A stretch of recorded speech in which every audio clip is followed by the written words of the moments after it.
Earthquake. John had always known that he lived in an earthquake-prone area, but it wasn't until he experienced one for himself that he truly understood the power of Mother Nature. It was a warm summer evening, and John was sitting on his couch, watching TV. Suddenly, he felt the ground beneath him start to shake. At first, he thought it was just a small tremor, but as the shaking grew more violent, he realized that this was no ordinary earthquake. Panicking, John scrambled to his feet and ran to the doorway, just as he had been taught in school. He watched in horror as his apartment building began to crumble around him, sending clouds of dust and debris into the air. As he stood there, frozen with fear, he heard someone calling out to him. "John, John, are you okay?" It was his neighbor, Sarah. John had always found Sarah to be a little odd, with her quirky sense of humor and love of all things supernatural. But in that moment, he was grateful to have someone to share the fear and uncertainty with. "I am okay," he shouted back, coughing as dust filled his lungs. "Are you okay?" Sarah nodded, her eyes wide with fear. "I think so," she said, "but we need to get out of here. Now." Together, the two of them made their way through the rubble-strewn building, dodging falling debris and stumbling over piles of rubble. As they emerged into the street outside, they were greeted by chaos. People were running in every direction, screaming and shouting in panic. Buildings had collapsed, cars had overturned, and dust hung heavy in the air. John felt a sense of overwhelming despair as he realized that this wasn't just a small earthquake. It was a disaster on an unimaginable scale. "What do we do?" he asked Sarah, his voice trembling. "We need to get to higher ground," she replied, pointing toward the hills that surrounded the city. "There is less chance of aftershocks up there, and we will be able to see what's going on."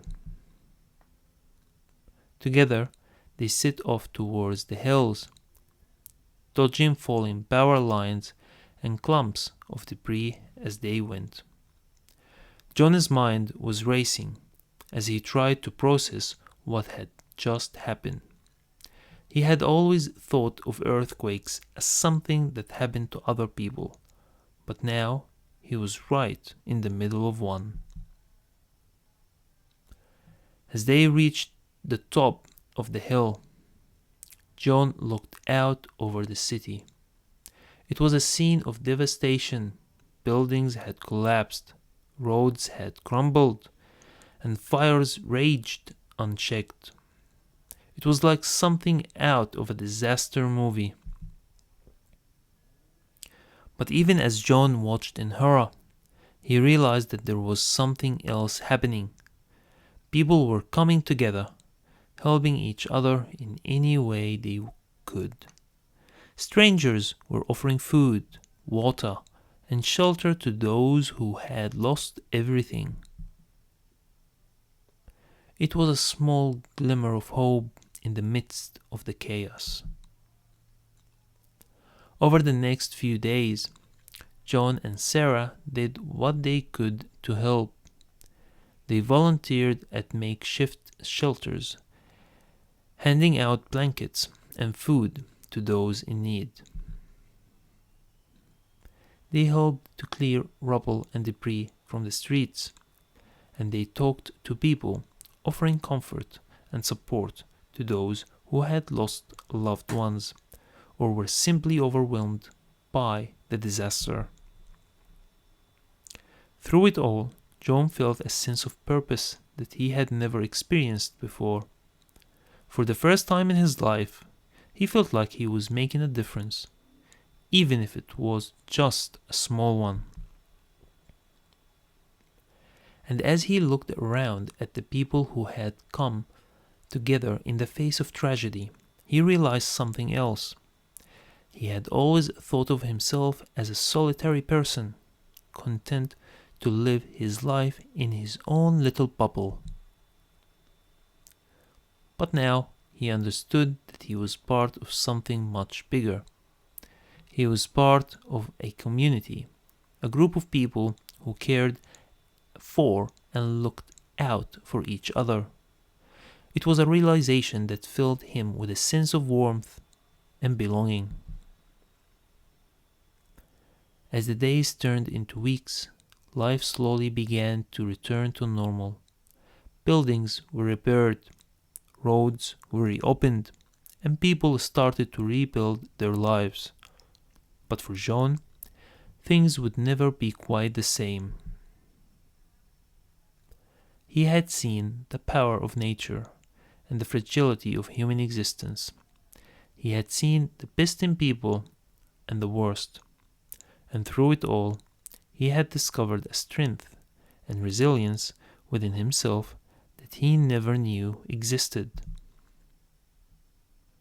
Years later, when people asked him about that fateful earthquake, John would tell them that it was a turning point in his life.